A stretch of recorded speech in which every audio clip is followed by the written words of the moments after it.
اسی طرح اللہ تعالیٰ نے قرآن مجید میں قانون میراث نازل فرمایا. اہل علم فرماتے ہیں، ایک منٹ میں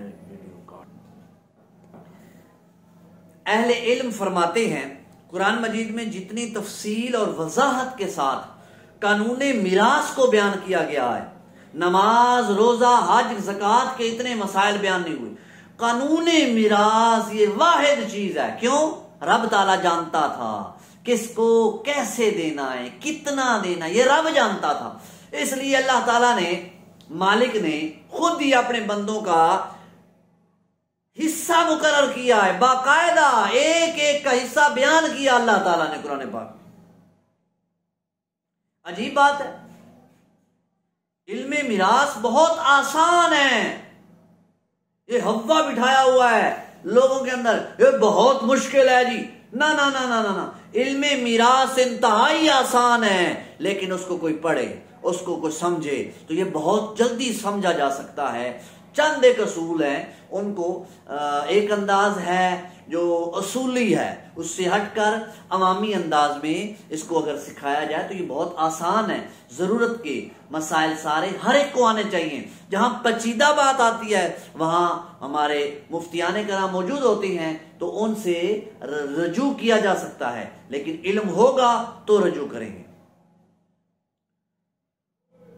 خصوصاً جب وہ کسی ماہر استاد سے سیکھے، استاد کی نگرانی میں، تو یہ انتہائی آسان ہے. مگر اس کے باوجود اکثر مسلمان اس علم سے محروم ہیں. دراصل یہ بہت قسمت والا علم ہے، شان والا علم ہے.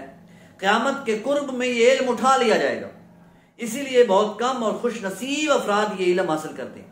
جبکہ حضرات صحابہ کا یہ حال ہوتا تھا کہ حضرت عمر فاروق رضی اللہ تعالی عنہ اپنے گورنر کو لکھ رہے ہیں، فرماتے ہیں جب تمہیں کھیل کود کا شوق ہو، یعنی دل کرے کھیلنے کودنے کا، تو تیر اندازی کیا کرو، اور جب تمہیں گپ شپ بات چیت کرنے کا دل کرے، خواہش ہو باتیں کرنے کی، تو پھر علم میراث کی باتیں آپس میں مل کر بیٹھ کے کیا کرنا.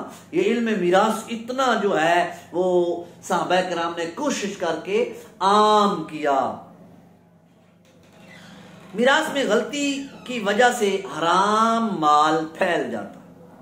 شیطان یہی چاہتا ہے کہ حرام مال پھیل جائے، لوگ حرام مال کھائیں تاکہ مسلمان ترقی نہ کر سکے، ان کے اعمال مقبول. واضح بات ہے جب حرام کھائیں گے اعمال مقبول نہیں ہوں گے. جب اعمال مقبول نہیں ہوں گے وہ کیسے ترقی کرے گا جب رب کی رحمت ہی نہیں ہے ان کی طرف. رب کی رحمت کے بغیر ترقی کیسے ہو سکتی ہے؟ اس لیے وہ پورا زور لگاتا ہے کہ علم میراث کو نہ سیکھنے دے اور نہ آگے کسی کو اس پر عمل کرنے دے. اس لیے شیطان کی بھرپور کوشش ہے. یہ نصف العلم ہے، یہ آدھا علم ہے، باقی سارے الگ آدھا علم ہے، یہ ایک اکیلا آدھا علم ہے، اور اس لیے اس کو سیکھنا انتہائی ضروری ہے. اب آئیں اگر حدیث پاک میں تو نبی کریم صلی اللہ علیہ وسلم ارشاد فرماتے ہیں کہ تم علم میراث سیکھو اور لوگوں کو سکھاؤ. یہ نصف علم ہے، آدھا علم ہے، یہ پھیلا دیا، یہ بلا دیا جائے گا، اور میری امت میں یہی علم سب سے پہلے اٹھا لیا جائے گا. اس لیے یہ علم جو ہے اس کو ضرور سیکھیں اور آگے لوگوں تک سکھائیں. حضور علیہ السلام کی حدیث پاک ہے تم علم سیکھو اور لوگوں کو بھی سکھاؤ. تم علم میراث سیکھو اور لوگوں کو بھی سکھاؤ. تم قرآن سیکھو اور لوگوں کو بھی سکھاؤ، کیونکہ میں دنیا سے چلے جانے والا ہوں اور ان قریب علم اٹھا لیا جائے گا، اور سب سے پہلے علم میراث اٹھا لیا جائے گا. اس لیے اس کو ضرور سیکھیں. فتنے ظاہر ہوں گے، یہاں تک کہ دو آدمی میراث کے حصہ کے لیے جھگڑا کریں گے تو کوئی ایسا شخص نہیں پائیں گے جو ان کے درمیان فیصلہ کر سکے. کوئی ایسا شخص نہیں ملے گا جو ان کے درمیان فیصلہ کر سکے. رسول کریم صلی اللہ علیہ وسلم کا فرمان ہے، وہ عالم جو علم میراث نہیں جانتا وہ ایسی ٹوپی کی طرح ہے جس کے لیے سر نہیں ہے.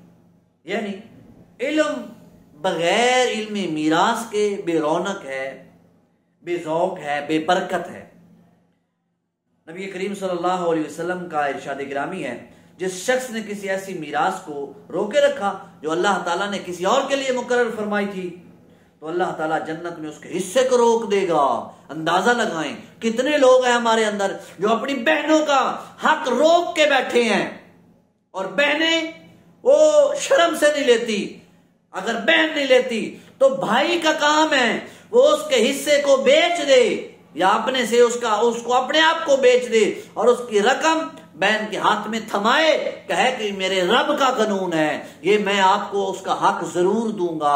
آج کتنی بہنیں ہیں, افسوس یہ ہے ہندوؤں کی یہ رسم اتنی عام ہو چکی ہے کہ بہن مجبور ہے, اس کا بیٹا مجبور ہے, لیکن وہ جو بہن ہے وہ شرم سے نہیں لیتی کہ لوگ کیا کہیں گے کہ بھائی سے مال لے لیا, یہ ہندوؤں کی رسم ہے, اس کو توڑیں. اور بھائیوں کا فرض بنتا ہے کہ اگر بہنیں نہیں مانگ رہی, بھائی ان کا حق بیچیں, بیچ کر بہنوں کے ہاتھ میں اس رقم کو تھما دیں. اس لیے یہ علم میراث جو ہے یہ اللہ کا مقرر کیا ہوا, اس میں کسی کی مرضی نہیں چلتی, اس لیے اس کو سیکھنا ضروری ہے. اس میں تھوڑی سی بھی ڈنڈی, تھوڑی سی بھی غلطی آئی, حرام مال کا مسئلہ بنے گا, اور ہمیشہ ہمیشہ کے لیے نسلوں میں وہ حرام کا چلتا جائے گا. اور جب نسلوں میں حرام چلے گا تو آپ بتائیے کہ جو حرام مال کھاتا ہے اس کے اوپر کیسی تاثیر ہوتی ہے. آج ہمارے بچے نصیحت کو قبول نہیں کرتے. آنے والی یہ قرب قیامت کے ذرائع ہیں, علم اٹھایا جائے گا, حرام عام ہو جائے گا, علم میراث ایک ختم ہو جائے, حرام عام ہو جائے. آج حرام عام ہو رہا ہے علم میراث کی وجہ سے, ہم سمجھتے ہیں شاید ہم بچے ہوئے.